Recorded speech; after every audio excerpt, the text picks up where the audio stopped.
Hello, everyone. Looking at the second Meno reading, which is an odd reading. Very famous in the whole, very famous incident in the whole body of work of Plato, which is composed of 25 to 30 dialogues like this, of some of them a little bit shorter, some of them quite a bit longer. But in the whole of Plato's work, this is one of the more famous incidents, but a very odd one. Doesn't seem on the face of it to have too much to do with ethics in particular, but that may be mistaken. But let's think about where we've been in this dialogue so far. Meno says to Socrates, "Tell me, is virtue something acquired or is it something you're born with?" And Socrates says, I don't know, man. I mean, I don't even know what virtue is. How can I tell you whether it's acquired or not?" And Meno says, "You're kidding me, right? I mean, you must know what virtue is." And Socrates says, "I'm not kidding you. I don't know what it is. Why don't you tell me?" And Meno says, "Sure. I mean, a virtue of a man is this. The virtue of a woman is this. Virtue of a free person is this. The virtue of a slave is that. And not hard at all. It's all, the virtues are relative to your place in society, kind of person you are, I guess." And Socrates says, "Well, that can't be right because, the virtue's got to be one thing. I mean, I don't know what it is, but it's got to be one thing. So I'm not asking for examples of different kinds of virtue. I'm asking for a definition of virtue. That's what I don't know." And Meno tries to do that, gives him a definition of virtue as, what is the last one? To desire honorable things or to desire good things and have the power of attaining them. And Socrates shows how it's a pretty bad definition. I mean, it's got the right form. It's got the right, one size fits all, one definition to cover every different example of virtue, etc. I mean, that's what Socrates seems to want. But it's just a bad example because it doesn't bear up under scrutiny. It's two components, as we saw. So that's where we are. And if you remember, at the very end of the first reading, Socrates says, "Well, okay, so let's try once again. What do you and your friends say that virtue is?" So I think in that context, with that past history of the conversation, then maybe Meno's questions at the beginning of this are, I mean, we can see why he says it, because he's failed. I mean, and he's failed at what he was trying to do. I mean, I don't know what he was exactly was trying to do, but he's shown himself to be not very good at what Socrates wants him to do, which is to engage in a philosophical inquiry into the general nature of virtue and sort of following the rules that Socrates thinks you need to follow to do that. And he's kind of maybe a little petulant, and maybe a little jokey, and maybe trying to distract Socrates a little bit by calling him a torpedo fish. I guess is it an electric eel in the beginning. That Socrates has this torpifying, confusing effect on people, as if they've been shocked by an electric eel, and that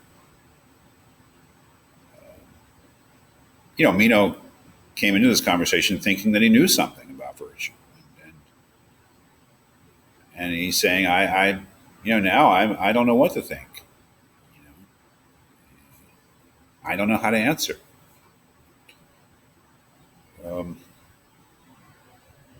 Socrates, I don't think, would be disappointed in that. I mean, it isn't, after all, part of what he's doing is to try to make Meno more thoughtful about the nature of virtue, and maybe part of that is realizing that he doesn't know what he thought he knew about it. But he's glad to say, he's quick to say that he, Socrates, is in the same boat. So he says here, "As to my being a torpedo, if the torpedo is torpid as well as the cause of torpidity in others, then indeed I am a torpedo. But not otherwise, for I perplex others not because I am clear, but because I am utterly perplexed myself." And now I know not what virtue is, and you seem to be in the same case. That is, I think he's trying to humiliate Meno or to show him up, so much as to say, well, let's both admit that we don't know what virtue is. So then when we look for it, we'll be under no illusions about us already being right about it. Well, we can really, we can do a philosophical search for the nature of virtue without any kind of delusions about already knowing what it is. Although that kind of, as you'll see, takes on a certain meaning. And then Meno comes up with this, and this is what sets off this whole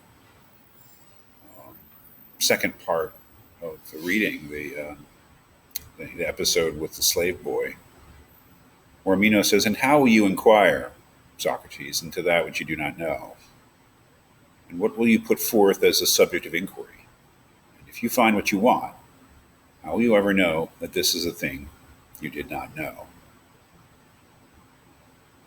Very interesting.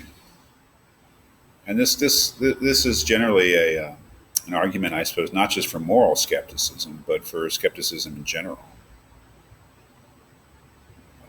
That is, you're saying neither of us knows what virtue is, but if we don't already know what virtue is, how will we ever find it? Say that we go out looking for it.